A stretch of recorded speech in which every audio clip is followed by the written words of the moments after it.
our guest speaker today is alumnus of Da Vinci, proudly so, and also the chairman of BBD Development Software, Roth Dominick. And Rolf had the privilege, or the guts, or the motivation, I don't know which, or all of these, to actually not just be working, but decided to take a trip around the world. And we thought from a managerial leadership perspective, it can be important for us to listen to Rolf's story and the narrative that he will bring in being a business owner and being a managerial leader in embarking on this world journey. Rolf, welcome. Thank you. Well, it's going to be a hard act to follow. I didn't make any notes there. Well, so the story, it begins in 1984 when I started my business when I was 25 years old. Clearly I thought I'd do everything then. And when we started the business, we decided that 50 would be a good time to retire. Never thinking our wildest dreams would ever get to 50. That seemed like very far away. So now I reflect on something in business that quite often you can only project as far ahead as you have been in your journey already. So if you're in business for a month, you can only see 1 month ahead to your next paycheck. If you're in business a year, maybe a year future is real. Intellectually, you can think further ahead, but you can't internalize it. If you're in business 10 years, you can start seeing another 10 years into the future and thinking how it could be in 10 years' time. So when you start a business, you don't see what will be in 25 years. You have an idea. But we still said 50 would be a good time to retire. We were fortunate, we made good decisions. We didn't chase butterflies. We didn't get caught up in the dot-com booms, the internet wild times. We kind of stuck to our knitting and what we do. And when I got to the age of 40, I said, well, I've always said I wanted to sail around the world when I turned 50. It's 10 years to go. What now? So the first thing was to build a management team in my company, an executive team that would ensure that the business could continue without me. So until then, it was very much an owner-run business. You started the thing as your baby, you've grown it, you're the boss. All these stories that people tell you, just get on with the work. Thanks for the introduction. I fully much agree with you. Those who can don't complain, those who can't complain a lot.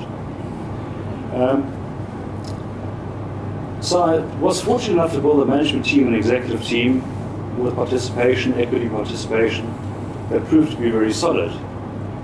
So in 2007, which is now 3 years to go to 50, I had to decide, well, I better get a boat. Otherwise, I'm going to sail around the world. So the project started to build a boat. And now we want to try and bring together a bit of the concept of Da Vinci, the whole management of technology, innovation, and people in a systems context into this idea of how do you actually build an ocean-going vessel and sail it around the world.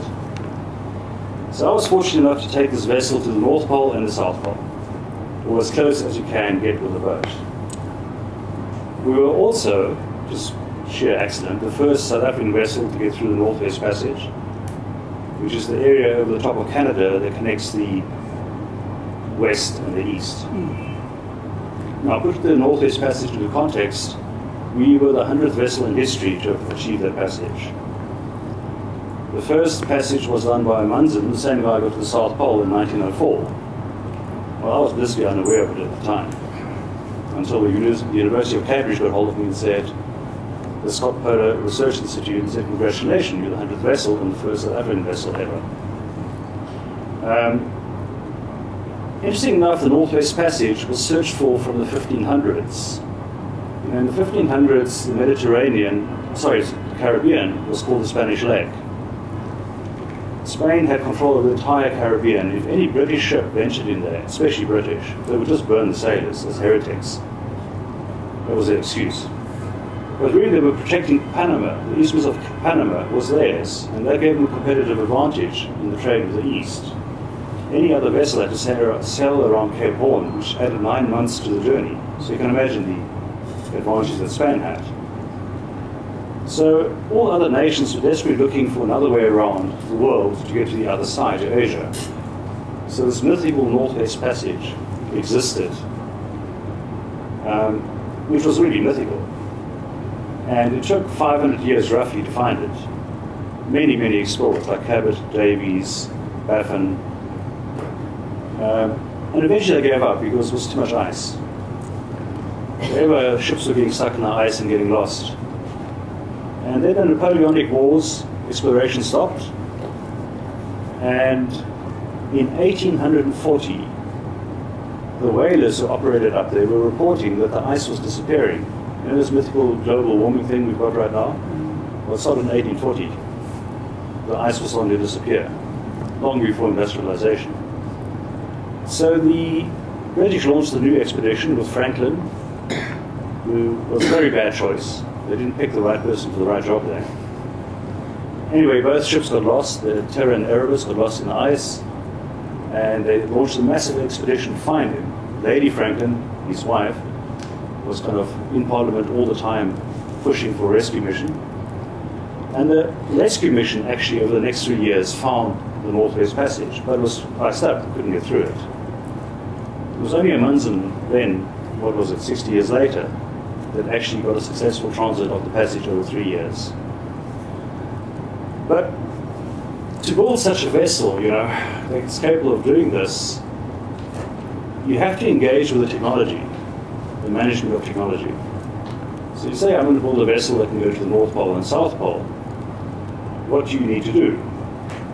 Well, first to give you an idea, a vessel of that nature, you've got a propulsion system, diesel engine, propeller, gearbox. You need a complete life support system, water maker, desalinator. You're living totally off the grid, so you need energy systems, solar panels, generators, batteries, inverters, navigation systems, radar, SATCOM. Obviously you need some sails as well, so the whole sailing technology, all the sail handling equipment, all the life support systems, emergency stuff like life rafts, emergency suits. And you need to deal with this technology, the management of knowledge for practical purposes. Now, it struck me, you know, I could have just bought a boat and made it somebody else's problem. And just simply said, well, I'll buy this boat on the assumption that the architect who built this dealt with all this knowledge. But you know, when it's your ass on the line, you're 2,000 miles from shore, you better need to know that this technology you've got is going to save you. So that was one view on this issue of managing technology, which in business I found the same. When we engage with technology as leaders, it's quite easy to defer to consultants or a contractor. But quite often we actually need to engage with this technology ourselves and make the right decisions. So how do you select now a nuclear reactor for South Africa? If I look at our ministers making this decision as to are we going to take the Russian one or the American one or the French one, clearly we hope that they can engage with the technology issues dealing with nuclear reactors, not just believe the claims made by suppliers. So that's one observation I had. The technologies we had to deal with was quite immense and very wide-ranging. The other thing that I reflect upon there was the management of innovation. How much innovation do you want to bring to the party? You know, now in business, we hear all the time that innovation is a good thing. We need to innovate. We need to be the next Uber. Who's going to be the next Uber? And my business is all about innovation. We build innovative systems for customers. That's what our living is. But with this vessel, you know, you have to say, well, what do I use that is tried and trusted? And to what extent do we innovate? So there were some innovations we did. For instance, the electrical system was extremely radical. In fact, we started a separate company called Marine Wiring Systems, which then needed another 150 vessels with the same technology. Unfortunately, that couldn't carry on because of the global market collapse and people not buying boats anymore. But it was a fantastic system. But there's other things you don't innovate with. You know, you want to have proven technologies. You don't want to find out when you're again 2,000 miles away from land that what you thought was very innovative in your nice little warm air-conditioned office doesn't quite work so well in the ice. You know. It's not the right time to find out. quite often we have the same thing in business. You know, we innovate for the sake of innovation. And we sometimes have to be really clear in our thinking as to why are we innovating, for what purpose, what advantage, where does it take us? Just a reflection. I always tell my clients, of course you need to build the next best beautiful system and pay us lots of money to do it. But is it sometimes the right thing? Well, good question. But you know, with innovation, what strikes me, the biggest thing with managing innovation, which is the topic of Da Vinci, quite a big one, is the culture for innovation, which I saw very strongly reflected in the last couple of weeks. A big organization that I'm doing some consulting for, they want to innovate. They would like to become a leader in their field.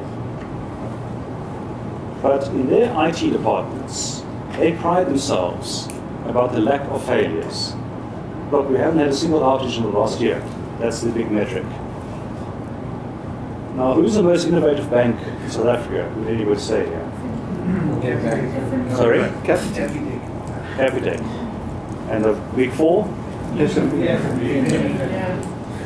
Okay, now F&B has had the most outages of any bank you can consider. You see, in this organization that I'm consulting for, they've got a culture of punishing for failure. Now, if you want to really create innovation, you need to create a culture of allowing people to fail. Don't promote failure, but don't punish failure. Because the moment you punish failure, innovation stops. It's one of the biggest problems in innovation that I find out there. Of course, I had to punish myself for my failures in innovation with this boat. The interesting thing about management of people, which is the other big thing, and I was listening with interest to your issues of stories and people in the context of the environment. We mentioned the environment context. That everything I thought about managing people, I knew. And I employ 500 engineers, which is like herding cats. But when you take 3 people and put them into a room half the size, put them out in the middle of the ocean, after 3 months, you change crew. That's the longevity of crew in such a confined space, in such a high-stress environment. That's how long people last. Because what I found is that the proximity and the intensity of your relationship between yourselves is such that it actually amplifies every single character trait, positive or negative. And even if it's your wife, believe me, you better change wives after maybe 6 months.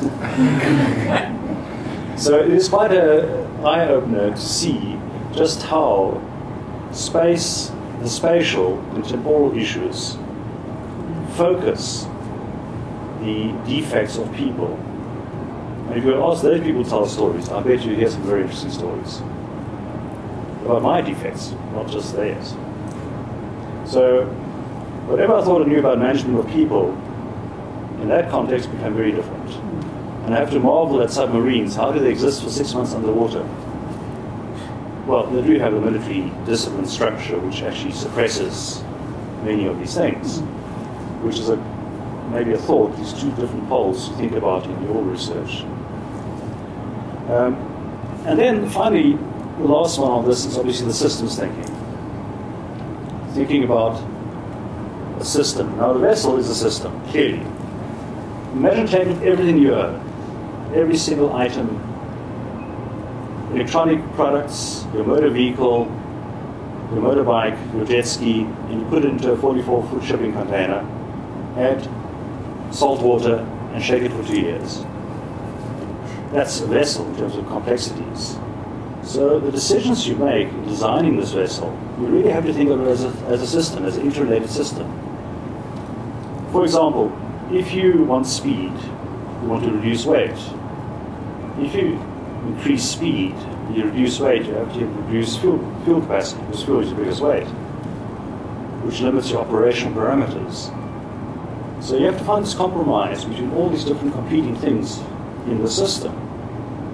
But the bigger thing is the global system that you're operating in. Think of the world as a system. The weather patterns are the main thing that govern your existence. For example, you've got winter in the north, summer in the south. can't be in the tropics in the mid-summer months because we're hurricane season or cyclone season, depends where you are in the world, it's called. You can't be in the Arctic in winter because you get frozen in. So clearly, if you look at your time windows for you to make certain distances and go from point A to point B, the clear understanding of how this globe, the way the global weather systems operate, is very, very important. If we bring that thinking back to the business world, sometimes I find we don't quite think of the business world in that clarity of thought as to how these global systems all fit together.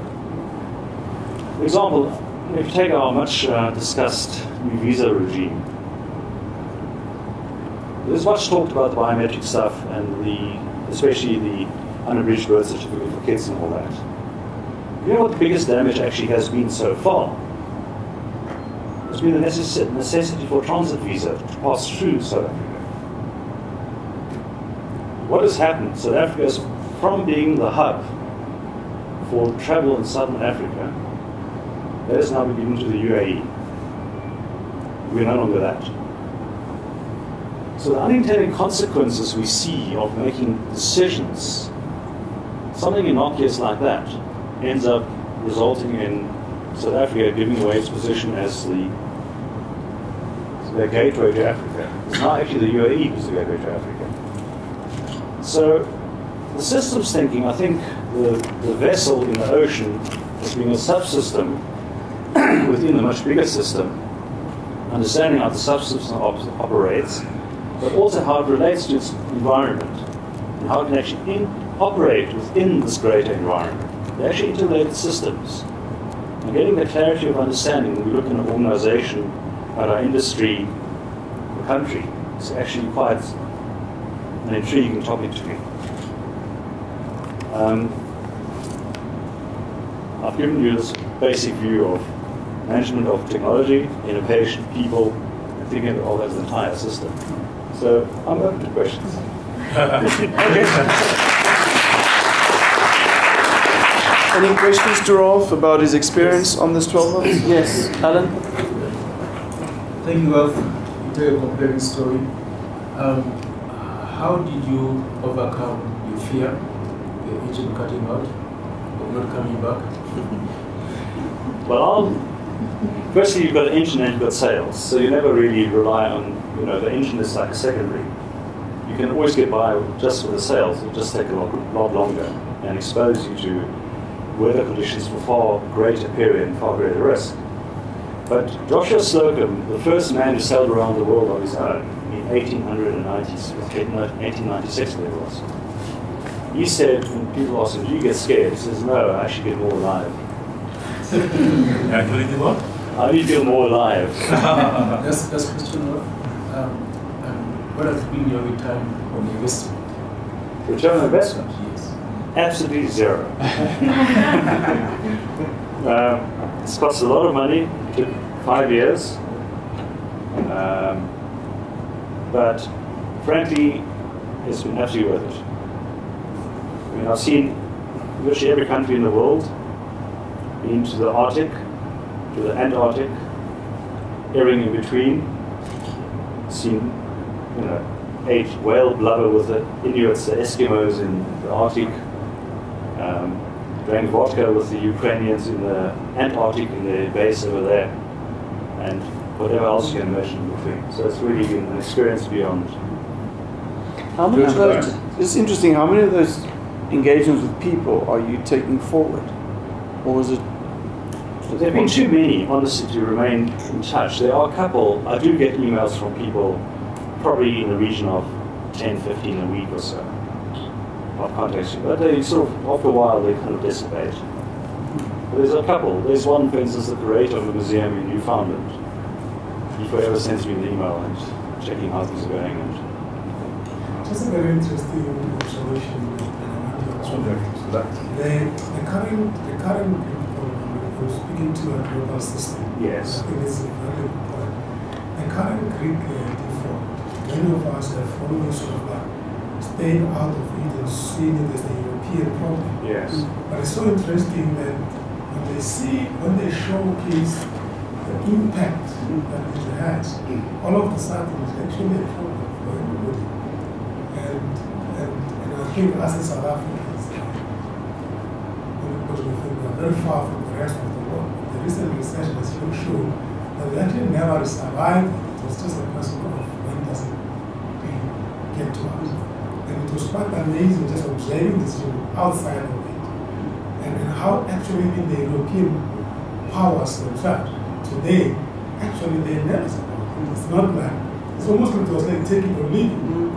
But actually it looks like it has even today when I listen to the news, I think there's a reach out so that the door for revolution is still open. And it's that when we talk about systems, that to me is a very one typical example of how actually we were staffed by something else. What's your view? I think Greek is an interesting issue.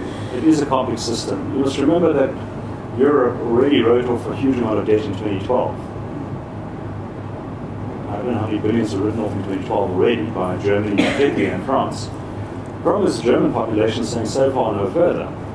Angela Merkel's position is on the line because so far Germany, every citizen of Germany has given 700 euros of their own money to Greece at this point.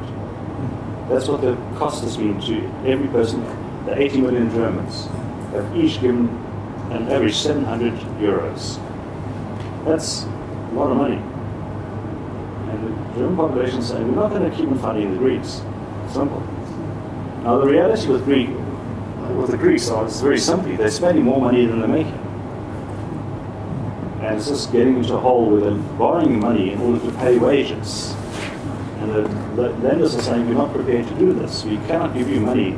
If you can't go to the bank and get a loan, just what for? To buy groceries. It's a one-way street, this. But Roth, I think what Sam is making us aware, it's probably more complicated than that. Because the system is so intertwined that we may not even know what are all the unintended consequences. What I'm getting to is, I think the warning of Greece to South Africa is a very clear, pertinent warning. Because we don't have friends. South Africa doesn't have friends. We might have Zimbabwe and Lesotho and Mozambique as friends, but they don't really have money, Drinking buddies.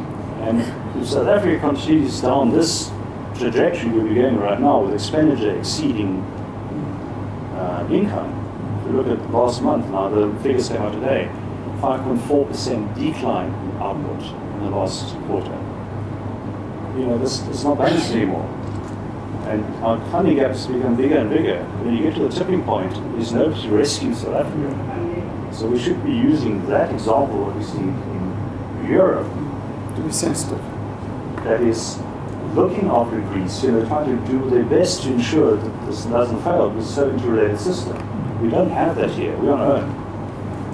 Okay. There's a question there? Amazing, inspiring, interesting story.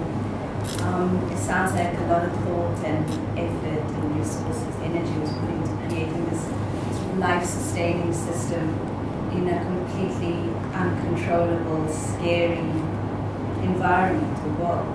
My question is, at any point in time, is there an incident or instance where the system failed for no reason, like a ghost in a machine? And what did you fall back on as an individual? What was that sort of instinctive man-person response in this world of overthought system? And then that's the first question. The second question, when are you satisfied within yourself in the design of the system that it is going to achieve the thing that you need to achieve? I'd like to hear your thoughts. The second one is easy to answer when you run out of money.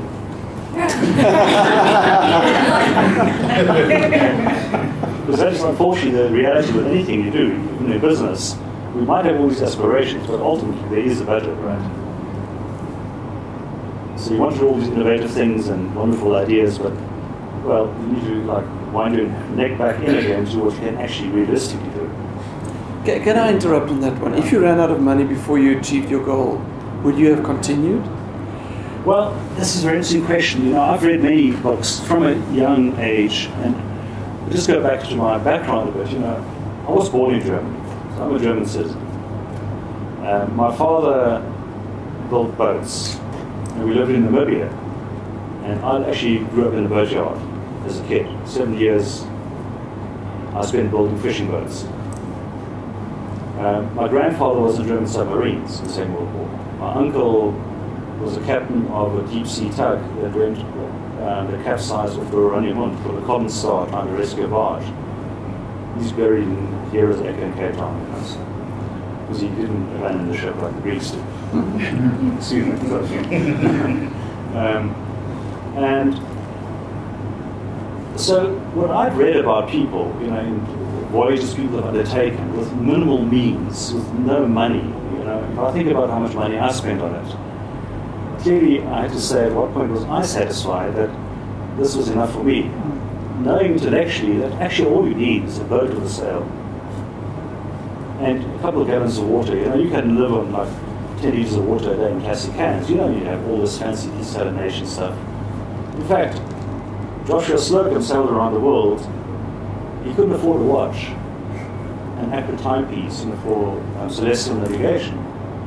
So he used an alarm clock. These big alarm clocks. And eventually, the second hand fell off. And it stopped working, so boiled it in oil and got it working again. And then the minute hand fell off, so you could only tell the hour. Whereas you're supposed to be using like accuracy to the second to navigate and know exactly where I am. He didn't particularly care. It was somewhere in the Pacific, and once you saw land, it was, well, okay, it's probably South America. So, yes, the question is, did I over-engineer this vessel? Absolutely. If you look at it, what everything it's got, it's total overkill for what is actually necessary for the job. So, it's an interesting question. Again, business, sometimes we tend to really over-engineer things. And we have to ask ourselves, is it absolutely really necessary? But Rob, give us a sense, because are you answering it, but I also want to hear, what was that most darkest moment? Have there been such dark? Yes, there was one. Actually, last year, sailing back from the Falklands to Cape Town, it was a very, very wild trip. It's probably the wildest part of the entire voyage around the world. Well, it was actually the second voyage. It was actually from Cape Town to Antarctica, and then back again 9 months later. But the problem is the oceans you go through. You have to stay very far south, so you're in the furious 50s, 50 degrees south, just before the ice limit. There's no landmass that interrupts the waves around the world at all there. Look around on the globe. So the seas are humongous. You have never seen oceans, sea waves that size in your life. You can't believe when you look at it, see a wave the size of Sand City coming towards you, and like, how's this going to work? But along that voyage, the hydraulic pipe for the rudder blew. Suddenly there was no more rudder. And now we're facing hurricane force winds. The boats are sitting there and got no control. You think to yourself, I don't want to be here now. I wish I had. What it was you had to lie upside down in an engine room with your head hanging down and the boat pitching up and down, splicing this hydraulic pipe. Everybody splices a hydraulic pipe. You know it's a finicky kind of thing. It's not like just making a knot. You need to put all kinds of cupcakes on and get it all together and then refill the oil, bleed the system, get it all going again. And this is all in like minus 10 degrees Celsius with hurricane force winds. It's just, that was rough, yes. So that was probably an interesting time. There was one also in the Pacific with a cyclone. We were caught in a cyclone, had no choice but to ride it out, which is also kind of wild. But there's only the two cases. Right, so Chava? Sorry, Greg? Sounds quite complicated and complex. How will you compare it to running a country?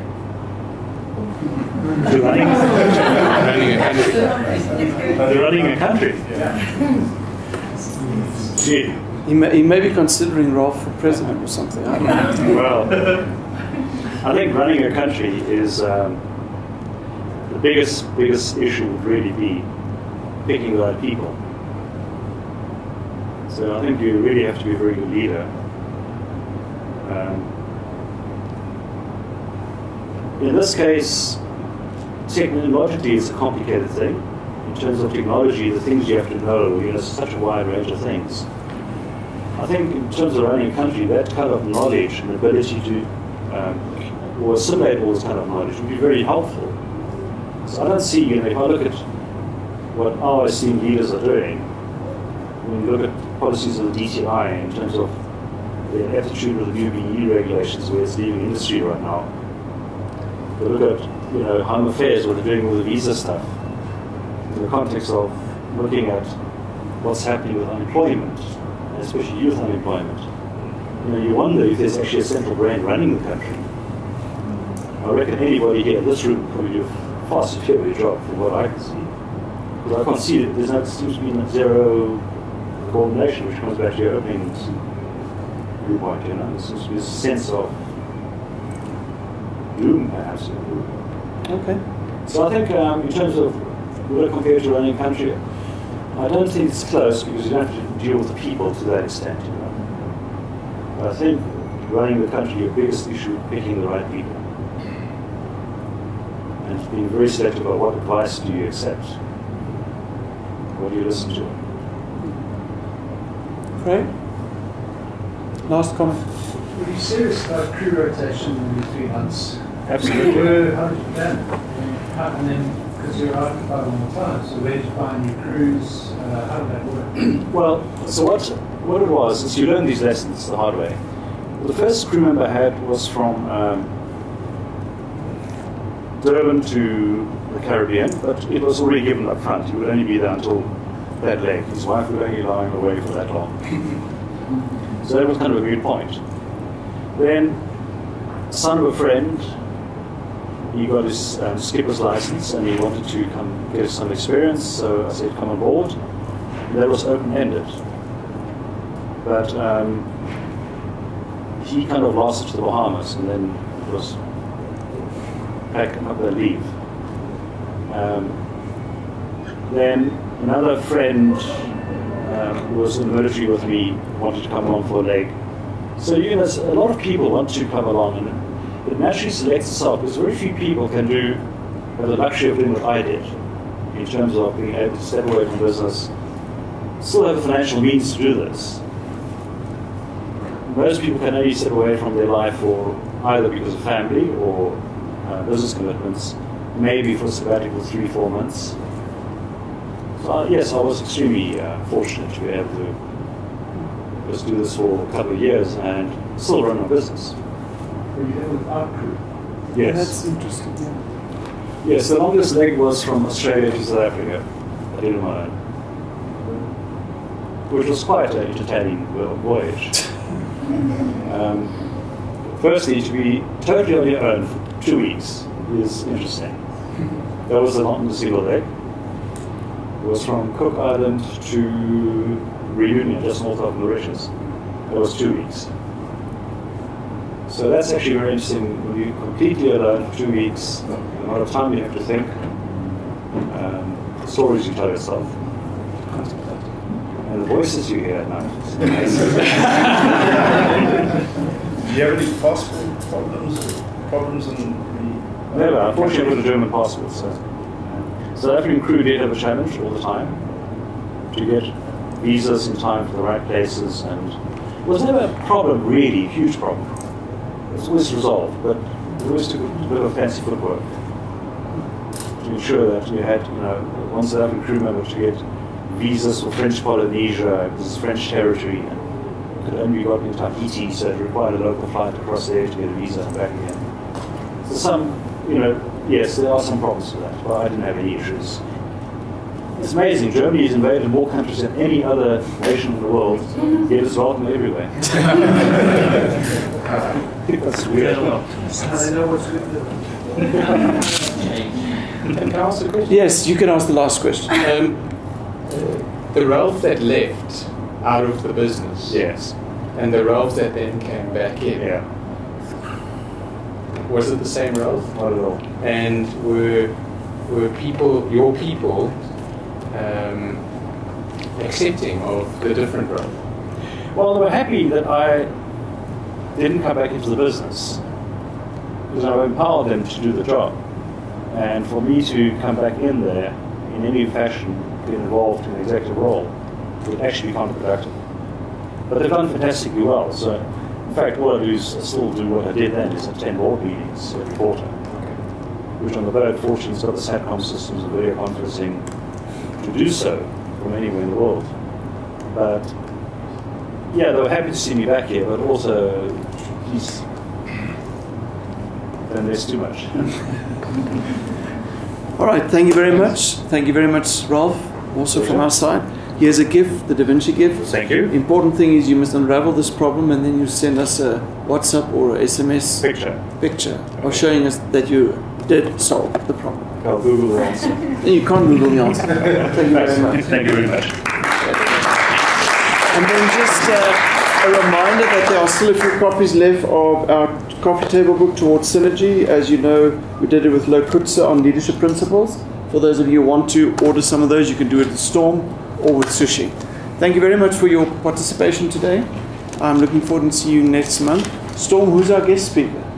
It's Franklin Peterson from Temple. Okay, Franklin Peterson. Now, they're doing interesting stuff, and they are creating a very interesting business around managing waste.